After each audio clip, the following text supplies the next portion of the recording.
ভাই কিছু খাওয়াবি রে? না রে, 3 দিন আগে দোকানে 10 টাকা বাকি করছি, ওই টাকা এখনো দিতে পারি না। ভাই পুরা 200 অর্ধি করবো নাকি? না ভাই, আমরা কারো টাকা এইভাবে রাখতে পারি না। কে জানে, হয়তো এই টাকা দিয়ে লোকটা ওষুধ কিনতে যাইতেছে। তো এখন কি করমু? দে আমার কাছে, আমি দিয়াই। ওই সাইকেল ভাইয়া, ওই সাইকেল ভাইয়া।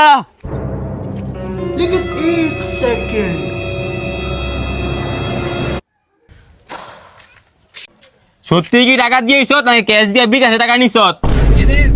দেখি তোর বিকাশ অ্যাকাউন্ট দেখি। এখন বিশ্বাস হয়েছে তোর? যা এখন বাড়ির যা, আমিও বাড়ির যাম। रुको जरा सबर करो। ভাই একটা 10 টাকা দামের বিস্কুটের প্যাকেট দিয়েন তো। আগের 10 টাকা পাইবেন আর এখনের 10 টাকা, 20 টাকা রাইখে 180 টাকা ফেরত দেন। ও আচ্ছা, তাহলে আপনি 200 টাকা পাঠাইছিলেন?